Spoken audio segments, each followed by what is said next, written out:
Inilah tanggapan Pak Deddy Mulyadi saat dilaporkan ke Bareskrim oleh Abdel. Dan saya sampaikan ya pada semuanya, berbagai upaya yang diarahkan pada diri saya, baik kritik, saran, bully, nyinyir, atau upaya untuk mempidanakan diri saya, nggak usah ditanggapi dengan emosi. Kita hadapi dengan rileks saja. Mungkin mereka lagi mencari perhatian.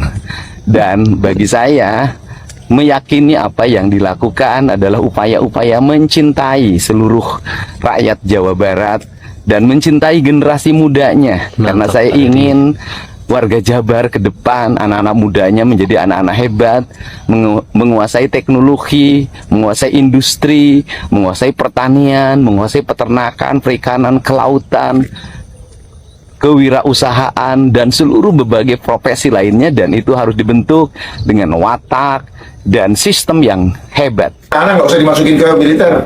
Oh, berarti militer? Ya, saya nggak setuju. Oke, alasannya? Alasannya? Pertanyaan saya, alasannya dia masukin ke sana apa? Supaya ada efek jerah, katanya karena Oh, jerah. keterlaluan, misalnya kayak kelitih gitu. Akar masalahnya kenapa? Nih handphone nih, buang nih handphone. Anak diiniin, handphone matiin. Jangan kasih handphone. Jadi jangan lihat gunung esnya. Oh, ini nakal. Nakalnya kenapa?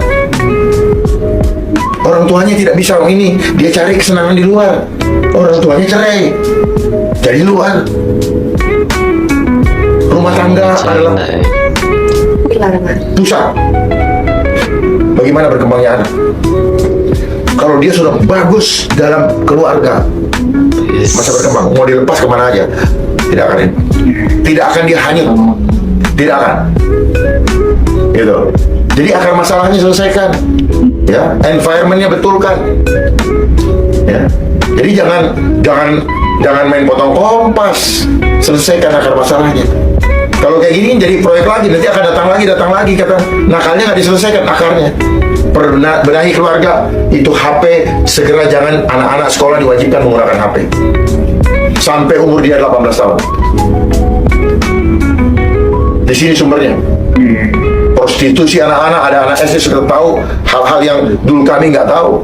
Saat ini memang sedang ramai nih. penerapan jam malam untuk siswa SD, SMP, SMA di Jawa Barat. Dan saya mendukung kebijakan Gubernur Jawa Barat. Mantap. Saya setuju. Kenapa setuju? Yang pertama, menghindari anak-anak menjadi korban tindak kriminal. Yang kedua, anak-anak juga butuh aturan bagaimana mereka bisa tertib waktu, tidak melakukan hal-hal yang negatif. Dan malam hari memang cenderung banyak hal-hal yang negatif yang bisa dilakukan, dari mulai balapan liar, mabuk-mabukan, merokok, lalu juga bisa mereka terlibat dalam lingkungan yang sudah melakukan tindak kriminal beserta orang dewasa. Saya khususkan buat Adel Sutiawan yang telah melaporkan KDM ke Bareskrim atau Komnas HAM ya. Nih, saya juga bukannya tidak bisa, saya akan dengan cara saya sendiri. Saya akan melaporkan sampean kepada yang lebih Tunjukkan Bang, mau lapor kemana? tinggi dari Komnas HAM, dari Bareskrim. Siapa itu? Yaitu Gusti Allah. Astagfirullahaladzim, mantap Bang. Meminta kepada Gusti Allah langsung pusat si Adel Sutiawan ya, saya doakan kalau numpak mobil sing abus karena jurang, sing tabrakan ya, lamun numpak motor sing nyungsep nya dengekeun tah hanu nitahna di belakangna si Adel Sutiawan, mudah-mudahan abang ini doanya mengerikan nih, sing kena stroke ya, sing kena disamber gledeg kayaknya, didoakan ku aing mah. Tah dengekeun tah. Karena nges ngagoreng-goreng bapak aing. Ku aing ayeuna didoakeun selaku masyarakat aing teu tarima. Dah, dengekeun sia Adel Sutiawan. entong sok paling pang bener nah hirup teh. Cacak-cacak Deddy Mulyadi ngesakitu alusna ku sia masih digogoreng. Nah, ku aing didoakeun si aing. Mudah-mudahan sing kana musibah Adel Sutiawan bin Pulan. Mudah-mudahan sing nyungsep. Mudah-mudahan sing tingguling na menumpak mobil. Mudah-mudahan abus kana curang. Aduh, abang ini ada aja nih doanya mudah-mudahan nih. sing dikabul doa abi. Ya Allah, mudah-mudahan tah si Adel Sutiawan sing nyungsep kana jurang. Amin, amin sia. Sing nyungsep sia. Ada yang melaporkan KDM katanya ke kantor Dokter polisi. Lila Gading. Coba itu guys, nih orang tua murid nggak tahu diuntung ya. Harusnya dia itu tahu Bener, dulu apa aja yang dikerjakan di sana. Karena saya dan para psikolog-psikolog lain ada untuk memberikan edukasi, memberikan asesmen dan sebagainya. Oke? Ini orang tua maunya apa ya? Cari panggung atau ada yang nyuruh nih? Dua ini aja sih guys. Kalau cari panggung, kamu salah cari panggungnya di sini.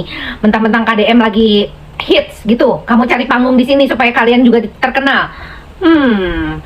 Atau ada yang nyuruh, kamu yang menjadi umpannya. Parah. Janganlah begitu, Pak. Bapak itu taunya apa di sana? Ada pelanggaran pidananya katanya. Tapi ya mudah-mudahan lah kamu sudah terwakilkan laporan tersebut. Dan mudah-mudahan kalian ingat ya guys, kalian gak usah follow dia, gak usah ngapa-ngapain dia. Kalau perlu biarin aja deh. Oke? Saya sih udah nggak bisa ngomong banyak deh sama orang-orang yang cari panggung kayak begini. Dia nggak ngerti apa yang dikerjakan di sana gitu loh. Bisanya cuma ngoceh dan protes. Gak usah sibuk-sibuk deh lapor ke Komnas HAM, lalu ke KPAI segala. Ngapain? Mereka tuh tahu, lebih tahu dari kamu deh kayaknya. Aduh, ini orang tua murid kayak apa nih kayak begini nih ya. Mau dianggap anaknya itu baik-baik aja, harusnya bersyukur sudah terdeteksi sejak dini. Siapa yang salah anaknya bisa masuk ke barak? Ya kalian, orang tua. Kamulah kau orang tua tuh yang salah. Kenapa bisa anaknya begitu dan sampai akhirnya masuk ke barak? Ayo. Gak boleh lah kayak gitu. Harusnya tuh ngelihat dari sisi positif, jangan terus-terus dari negatifnya. Heran deh. Nggak ngerti apa aja yang dikasih pelajaran di sana, dikasih materi apa aja. Kalian nggak tahu kan? Aduh, ribet deh ya. Nih orang kayak begini, heran saya. Salam, Rita Gading. Assalamualaikum warahmatullahi wabarakatuh. Buat Bang Adil Setiawan, Ada apa dengan Adil saya Setiawan? terus terang merasa prihatin dengan apa yang Anda lakukan. Anda melaporkan KDM ke Bareskrim dengan pasal yang saya pikir masih perlu dikaji lagi penafsirannya.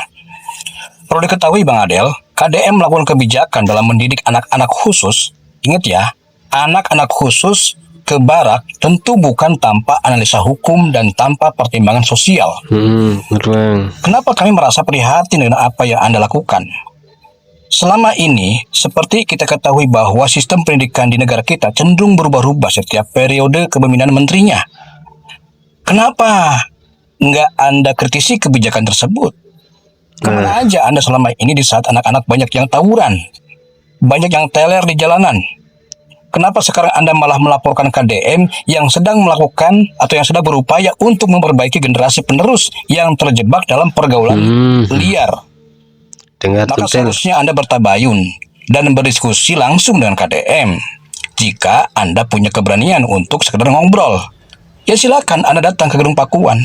Atau barangkali kejauhan ya ke Lembur Pakuan Subang deh. Ini akan lebih terhormat daripada Anda menjadi bulan-bulanan warga Jawa Barat. Atau mungkin Anda punya motif lain di balik pelaporan Anda terhadap KDM. Ya, yaitu mungkin. masalah lain. Ingat Bang Adel, kami sudah tidak ada harapan lagi atau kami merasa pesimis dengan sistem pendidikan formal yang selama ini dijalankan terkait pendidikan mental dan akhlak. Maka KDM melakukan ini sangat kami setujui. Karena kami merasa percaya dengan cara tersebut. Dan perlu diingat, Anda juga harus bertanggung jawab sebagai orang tua. Maka langkah Anda pun akan selalu kami kritisi. Terima kasih. Assalamualaikum warahmatullahi wabarakatuh. Waalaikumsalam. Itulah tanggapan Pak Deddy Mulyadi saat dilaporkan Adel ke Bareskrim. Pak Deddy menangkap dengan santai, rileks. Biarinlah dia mungkin mencari panggung atau sekalian nyinyir. Bahkan salah satu netizen pun mendoakan Pak Adel supaya masuk ke jurang. Masya Allah. Gimana menurut kalian ini? Terima kasih, jangan lupa like, subscribe, share, dan komen.